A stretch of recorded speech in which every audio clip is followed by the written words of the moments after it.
Hello everyone, welcome to our YouTube channel. आज हम biology का एक टॉपिक डिस्कस करने जा रहे हैं, that is enzymes. We will simply know that what is enzyme, what is its structure and how the enzyme work, what is the mechanism behind the working of enzyme. So basically we all know that कोई भी organism अगर living है उसकी body में continuously metabolic reactions जो है वो proceed कर रहे हैं। बिना मेटाबॉलिक रिएक्शंस के एक लिविंग सिस्टम जो है वो परसिस्ट नहीं कर सकता। अब जितने भी रिएक्शंस हैं उन रिएक्शंस को प्रोसीड करने के लिए एक कैटालिस्ट की ज़रूरत है, और एक लिविंग सिस्टम में जो कैटालिस्ट की तरह काम कर रहा है दैट इज एंजाइम। तो जो फर्स्ट वर्ड हम एंजाइम को डिफाइन करने के लिए यूज करेंगे that these are biocatalyst. Bio means living and catalyst सबको पता है जो रेट ऑफ रिएक्शन को इंक्रीज करता है, किसी भी रिएक्शन को फास्ट करता है, उसकी स्पीड को बढ़ाता है। तो एंजाइम एक ऐसी चीज हुई हमारी बॉडी में जो हमारी बॉडी के रिएक्शंस को फास्टन करता है, उनको स्पीड अप करता है। तो फर्स्ट वर्ड आ गया ये। सेकेंड वी हैव इज कि एंजाइम का जो नेचर है दीज आर प्रोटीनेशियस, मतलब एंजाइम प्रोटीन से बने होते हैं। वी ऑल नो अगर प्रोटीन्स की बात हो रही है तो ऑब्वियसली प्रोटीन्स बनी होती हैं एमिनो एसिड से। That means amino acid linear जुड़ेंगे, एक चेन बनाएंगे, उन चेन से हमारे पास प्रोटीन्स बनेगी and these proteins are called as enzyme. But हमारे लिए यहाँ पे याद रखना ये ज़रूरी है कि प्रोटीन्स के तो डिफरेंट स्ट्रक्चर होते हैं, primary structure, secondary structure, tertiary structure. जो एंजाइम्स होते हैं दीज आर जनरली सेकेंडरी और टर्सरी प्रोटीन्स। ये इंपॉर्टेंट क्वेश्चन है कि enzymes are proteins, but proteins की कौन सी फॉर्म, सेकेंडरी या टर्सरी। या फिर इस तरह से क्वेश्चन पूछा जा सकता है कि एक जो एक्टिव फॉर्म होती है प्रोटीन की, जो कैटालिसिस कर सकती है, वो कौन सी फॉर्म है, दैट इज सेकेंडरी और tertiary form of protein. And here we also have exception, the exception is ribozyme. अभी अभी मैंने बोला that all enzyme are proteinaceous, सारे के सारे एंजाइम प्रोटीन से बने हैं, but this is the exception. Ribozyme एक ऐसा एंजाइम है when nucleic acid act as a enzyme. Question आता है ये भी कि जब nucleic acid as a enzyme act करेगा तो उस तरह के एंजाइम को क्या बोला जाता है, that enzyme is known as ribozyme. तो इन जनरल अगर बात करें हम, all enzymes are proteins but ribozymes are the enzymes in which nucleic acid act as a enzyme.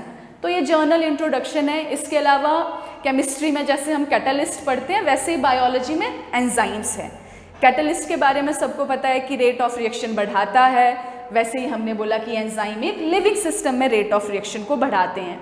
But एक कैटालिस्ट और एक एंजाइम में सर्टेन डिफरेंसेस हैं जिनको हम थोड़ा सा लिस्ट करेंगे, that how we can differentiate between enzyme and catalyst.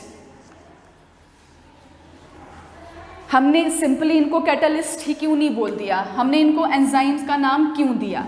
तो some differences between enzyme and catalyst.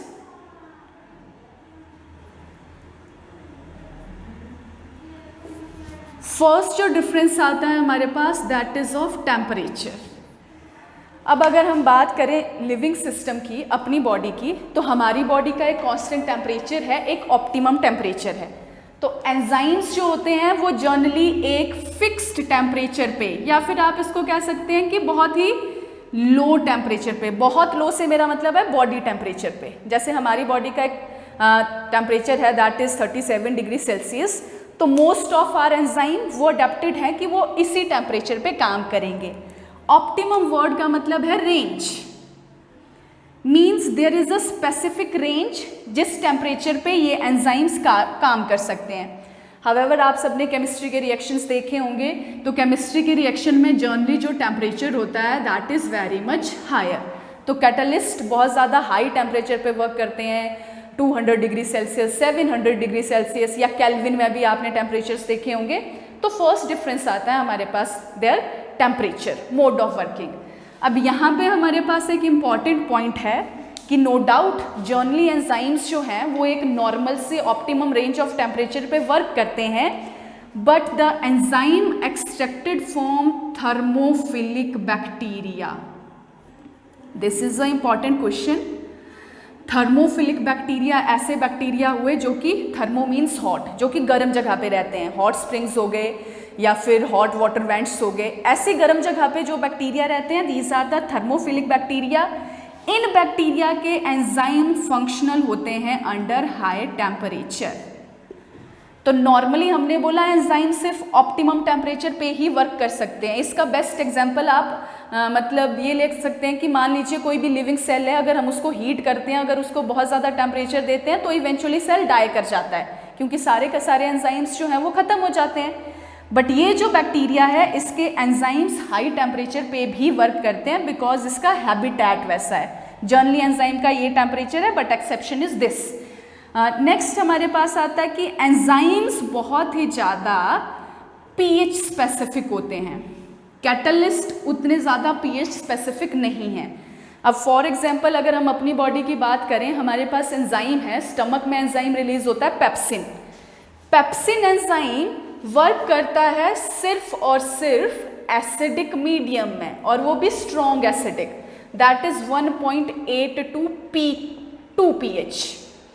HCl का जो pH है, इस pH पे पेप्सिन एंजाइम वर्क करता है। अगर आप ऐसा कहेंगे कि pH अगर 5 है या pH न्यूट्रल है, बेसिक है, तो उस केस में पेप्सिन जो है वो काम करना फेल हो जाएगा।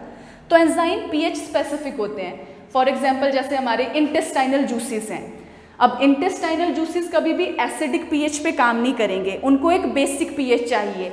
इंटेस्टाइनल जूसेस को 8.0 pH होना चाहिए, तब वो वर्क करेंगे। That means these are highly specific to pH, एंड ये उतने ज़्यादा स्पेसिफिक नहीं होते हैं pH के लिए। अब enzyme as well as catalyst में एक सिमिलैरिटी भी है, both are similar in the aspect. जैसे फर्स्ट सिमिलैरिटी मैंने आपके साथ डिस्कस की कि दोनों की जो क्वांटिटी है that is very small, come quantity में यूज होते हैं, रेट ऑफ रिएक्शन को बढ़ाते हैं। एक और जो कॉमन सिमिलैरिटी है दोनों की केस में, enzyme and catalyst never get consumed in a chemical reaction. ये चीज़ हमें याद रखनी है कि जब कभी भी कोई भी रिएक्शन हो रहा है, चाहे वो लिविंग बॉडी में हो रहा है, चाहे वो केमिस्ट्री के नॉन लिविंग रिएक्शंस की बात है, कभी भी एंजाइम और कैटलिस्ट किसी रिएक्शन में यूज नहीं होते। रिएक्शन की they simply increase the rate of reaction, जैसे ही रिएक्शन खत्म हो जाएगा they can be recovered as such, वैसे ही उनको दोबारा से हम टोटली रिकवर कर लेंगे और वो अगले रिएक्शन को क्या कर सकते हैं, प्रोसीड कर सकते हैं। सेम वैसे कैटलिस्ट भी कभी भी किसी रिएक्शन में कंज्यूम नहीं होता है, वो सिंपली रेट ऑफ रिएक्शन को बढ़ाता है और उसके बाद एज सच वो प्रेजेंट होता है। तो ये पॉइंट भी हमने याद रखना है कि enzyme simply rate of reaction को इंक्रीज करते हैं, they never get involved in the reaction, they never get consumed in the reaction, we can recover them as such after completion of the reaction. So these were the general properties regarding enzymes. अब general properties के बाद next we have is structure. अगर हम enzyme structure की बात करें, nature तो हमने डिस्कस कर लिया कि these are proteins, पर अगर स्ट्रक्चर की बात करें, एंजाइम्स जो हैं वो दो टाइप के हैं। एक होते हैं simple enzyme and second one we have is conjugated enzyme, conjugated enzymes. These are the two types. Simple enzyme means an enzyme only made up of amino acid. Simple protein, इस तरह से amino acid का sequence है, ये primary protein बन गई. This primary protein will simply fold itself to form a secondary or a tertiary structure. This is a simple enzyme, जिसमें सिर्फ amino acid है. Amino acid secondary की chain जो है वो secondary या tertiary form acquire करेगी और ये जो enzyme बनेगा वो simple enzyme बनेगा. But there are some enzyme when complete enzyme consists of a protein and a non-protein part. मतलब ये थोड़े से complex type of enzyme आए. Conjugate word का मतलब ही होता है कोई चीज़ आपस में जुड़ी है, कोई चीज़ आपस में joint है. तो सिंपल एंजाइम सिर्फ प्रोटीन से बने हैं, हाउएवर कॉन्जुगेटेड एंजाइम में प्रोटीन के साथ साथ एक नॉन प्रोटीन पार्ट भी जुड़ा है। अब ये जो प्रोटीन पार्ट होता है, this protein part of enzyme is known as apoenzyme. ये दो वर्ड्स हमारे लिए बहुत इंपॉर्टेंट है। Apoenzyme is the proteinaceous part, however non protein part को हम कहेंगे कोफैक्टर। जब ये एपोएंजाइम और कोफैक्टर आपस में जुड़े होंगे तभी बनेगा एक complete enzyme, and that complete enzyme is known as holoenzyme. तो हमारा फर्स्ट मतलब एक क्वेश्चन यहाँ पे निकल के आता है that what is holoenzyme. तो हम कहेंगे holoenzyme is equal to apoenzyme plus cofactor. Apoenzyme is the proteinaceous part, cofactor is the non proteinaceous part, and दोनों जब कंबाइन होंगे तभी वो एक होलो वर्ड का मतलब होता है कंप्लीट, तभी एक कंप्लीट एंजाइम बनेगा। एंड इस कॉन्जुगेटेड एंजाइम में this cofactor can be of several type. इनके भी कुछ टाइप हैं कि ये कोफैक्टर कैसे कैसे हो सकते हैं, उसको हम थोड़ा सा डिटेल में देखेंगे। What are the types of cofactor. Simple enzyme तो बेसिक है कि प्रोटीन से बना है, बट कॉन्जुगेटेड एंजाइम में प्रोटीन के साथ साथ एक नॉन प्रोटीन पार्ट भी है। उस नॉन प्रोटीन पार्ट को इन जर्नल हमने नाम दिया है cofactor. But now we will see किस कोफैक्टर के कौन कौन से टाइप्स हैं, ये कैसे कैसे टाइप का हो सकता है।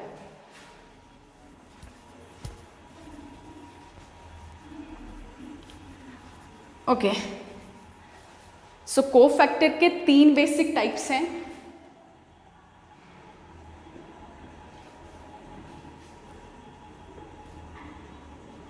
One we have is prosthetic group,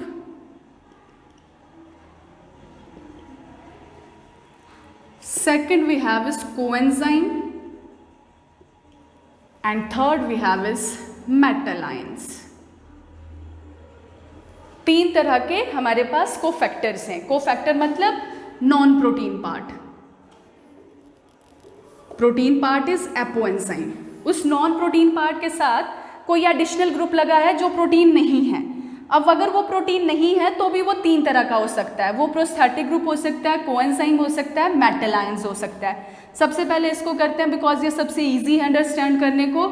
अगर प्रोटीनेशियस पार्ट के साथ कोई इनऑर्गेनिक मेटल आयन अटैच्ड है, जैसे कि हमारे पास एंजाइम है, उस एंजाइम की वर्किंग के लिए जिंक 2 पॉजिटिव नेसेसरी है, और इनऑर्गेनिक मेटल आयन बहुत सारे हमारे पास हो सकते हैं। For example zinc 2 positive ion और you can say zinc ion, ये जो नेसेसरी होता है, ये ज़रूरी है for the enzyme carboxypeptidase. So enzyme carboxypeptidase एक एक्टिव एंजाइम है, पर इस एंजाइम की एक्टिविटी के लिए इसके साथ एक मेटल आयन होना ज़रूरी है। तो है zinc is the metal ion और you can say zinc is the cofactor. फिर हमारे पास ये बचे, these are both organic molecule. ये भी ऑर्गेनिक मॉलिक्यूल है and this one is also organic. ये पहले ही अलग हो गया बिकॉज ये इनऑर्गेनिक मेटल आयन था और उसमें एग्जाम्पल हमने जिंक का ले लिया। कोएंजाइम भी ऑर्गेनिक मॉलिक्यूल है, प्रोस्थेटिक ग्रुप भी ऑर्गेनिक मॉलिक्यूल है, but the difference is prosthetic group is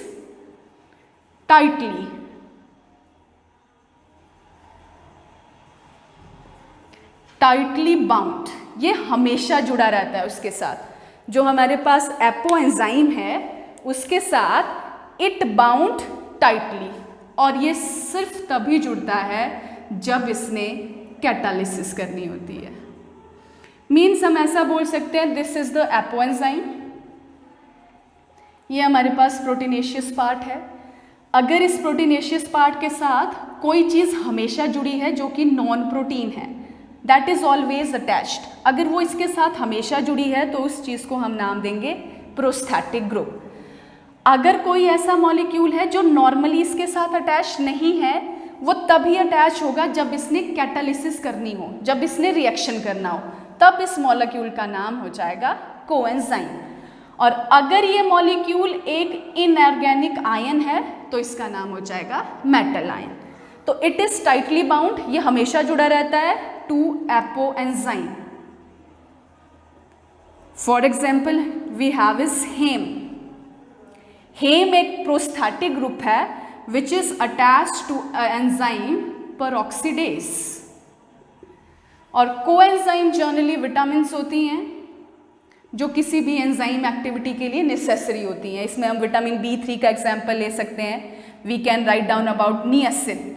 niacin एक विटामिन है which is a important component of NADH, NADP.